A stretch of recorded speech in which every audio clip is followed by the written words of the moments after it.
Hi, welcome back to my YouTube channel. So this evening I'm going to be talking about theories of the animus and anima in Jungian psychology. I've read some things that Jung has said about anima and animus, and some things of Marie-Louise von Franz and Emma Jung as well. But this is my personal theory, and I'm not sure if it corresponds to others, but we'll see. Maybe it does. If anybody knows, you can give me the feedback on that. But so my theory of the anima and animus is that they are whatever the parent of the opposite sex couldn't provide you. So whatever was not encouraged in your own personality, or whatever was unexpressed or repressed or undirected, unguided. There was nothing provided for that. I think that's the personality that your anima or your animus takes on at all stages of its development. It just kind of builds on top of this fundamental, core idea or core personality or core facet of yourself that seems to be in them. And I think that the anima and animus also take on fears that you have around this facet of yourself.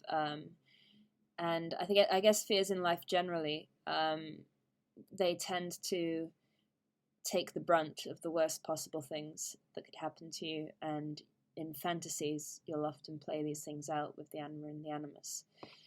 I think, to use an example, a friend, her animus was an INFP artist type, and I'm not sure if we should add Myers-Briggs types to the anima and the animus, but it does seem useful. But my friend, her animus was an INFP. He was an artist.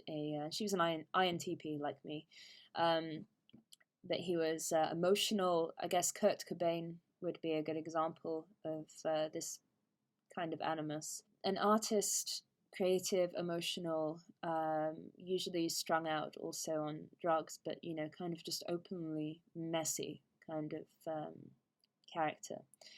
And my other friend, his anima was ISFP.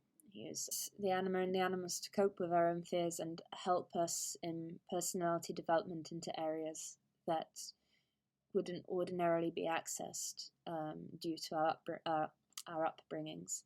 And I think that my animus is often a scientist character, and he tends to be, someone who's also odd, like an outcast, kind of at odds with the world, of not, isolated because he's isolated, and tends to just overcome that. So that's the thing. The animus and the anima, they always overcome it. They have the worst possible things. I'm not saying isolation is the worst possible thing, but I'm also not going to take you really deep into my fantasies, at least not at this point in my YouTube channel. But I think if you know the characters that I'm going to mention, that I realized my animus was in throughout my life, then maybe you get an idea of some of the fears surrounding these aspects. But I think he tends to be a very rational, detached, but also extremely sensitive, and warm and loving character, but mostly like a scientist, and mostly very intellectual, someone who really cares about the intellect, and somebody who's extremely disciplined in regards to thinking. And I think that so animus possession can also happen very easily to the modern woman, because we're often, it happens in times when we're unguided, and I think that happens these days often because there aren't really any necessities of life. There's no strong parenting. There's no purpose that we're raised up in. There's no, nobody really wants to give real guidance. So when you just feel undefended generally in life, or if you don't have consistent, meaningful relationships with other people, with men who make you feel like a woman and ground you in your physical woman body, you can become detached from these other aspects of yourself and kind of get this hardened shell or armor, which is like within the animus, and start overly identifying with them and kind of shelling yourself up for defense and for guidance. And I think it's ultimately, that can be interesting, but it's ultimately detrimental to you and your capacity as a human, what you can do as a woman, who you can be and what you can do for other people, and all these potentialities which you're eradicating by choosing the animus. And I often think as well, just even in a more general sense, I had a friend, so my animus being, I guess, INTP, and myself also being INTP, if that wasn't obvious. I think that the animus is, it can have you concentrate too much in one direction, and it can have you go really into one aspect of yourself, and all these other like facets are like turning up, and you're not really accessing them. You're not grabbing onto them. You're not developing yourself and your true capacities.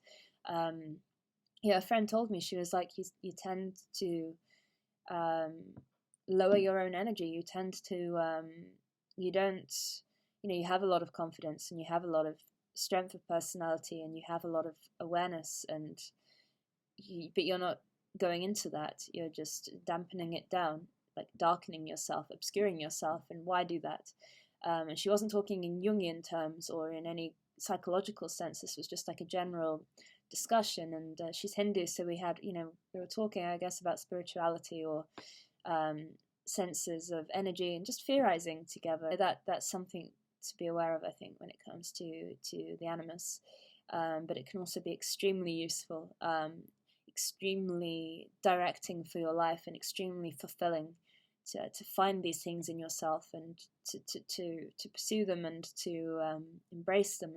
My animus would often realize himself as, I guess, characters like Sherlock Holmes, Victor Frankenstein, Michelle Jinsky, who's a character in the novel The Elementary Particles. I think that my animus has also found, I guess, more positive kind of introductions into my life now, because and I still tend to find it in characters and still tend to have this kind of almost duplication of myself for guidance.